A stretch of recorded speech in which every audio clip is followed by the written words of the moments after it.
सरकार के द्वारा ये विशेष सत्र आहूत किया गया है और मेरा मांग है कि सरकार इस विशेष सत्र को विशेष बनावे और ये विशेष सत्र विशेष तभी बन सकता है जब झारखंड राज्य की 3.25 करोड़ जनता की जन आकांक्षाओं के आलोक में 1932 के खतियान के आधार पर सरकार स्थानीय नीति लागू करे। इसके साथ ही राज्य की 55% आबादी पिछड़ी जातियों की है और ये सरकार पिछड़ी जातियों के हक और अधिकार को छीनने का काम कर रही है। अभी पंचायत चुनाव में 10,000 से ज़्यादा पदों पर पिछड़ी जातियों का हक और अधिकार छीनी है और इसी सरकार का था कि हम पिछड़ी जातियों को 27% आरक्षण देंगे। अगर इनकी सरकार बनती तो पहली कैबिनेट में ही 27% आरक्षण देने का बात किए थे, लेकिन ये सरकार पूरी तरह से भूल गई है और आज तक 32 महीने सरकार के बने हुए हो गए, पिछड़ी जातियों को अभी तक आरक्षण देने का काम सरकार नहीं किए। तो हम चाहेंगे कि सरकार आज के इस विशेष सत्र को विशेष बनावे और ये विशेष सत्र विशेष तभी बनेगा जब यहाँ के पिछड़ी जातियों को 27% सरकार आरक्षण देने का काम करे। देखिए, जो विश्वास मत के लिए सरकार ला रही है, आप समझ सकते हैं कि इस सरकार को विश्वास अपने विधायकों पर नहीं है, इस सरकार को विश्वास अपने मंत्रियों पर नहीं है।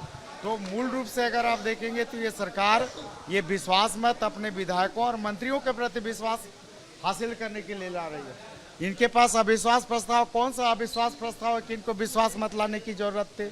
इनके पास तो विश्वास ऑलरेडी सदन का है, ये मुख्यमंत्री हैं, विश्वास सदन का विश्वास इनके पास है। कौन सा अविश्वास प्रस्ताव था कि इनको विश्वास प्रस्ताव लाने की आवश्यकता?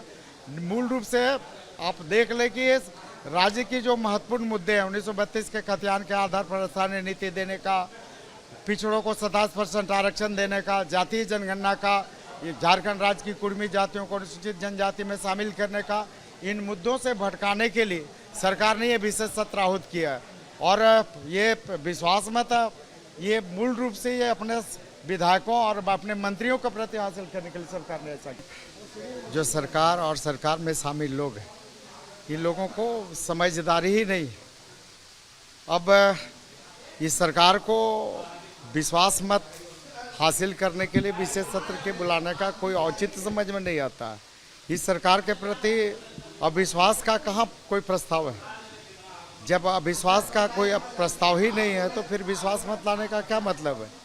दूसरा ये है कि सरकार को विश्वास अपने सदस्यों पर नहीं है, अपने मंत्रियों पर नहीं है,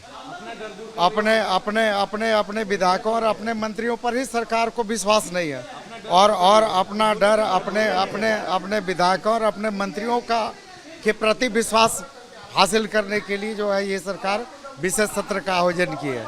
और सबसे ज़्यादा कि आज 1932 के खतियान के आधार पर स्थानीय नीति को लागू करने को लेकर पूरे राज्य में आंदोलन हो रहे हैं और सरकार का बिल्कुल जनता का विश्वास सरकार के प्रति ऊपर से उठ चुका है और सरकार पूरी तरह से घबरा चुकी है। आज राज्य की 55% पिछड़ी जाति के आबादियों को ये गला काटने का काम कर रही है।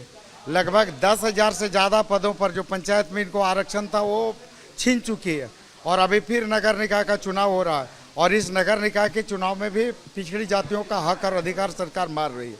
निश्चित रूप से आज 55% आबादी को उनको हक और अधिकार नहीं मिला और इसी सरकार का था कि मेरी सरकार अगर बनती है तो पहली कैबिनेट की बैठक में यहाँ के पिछड़ी जातियों को 27% आरक्षण देंगे।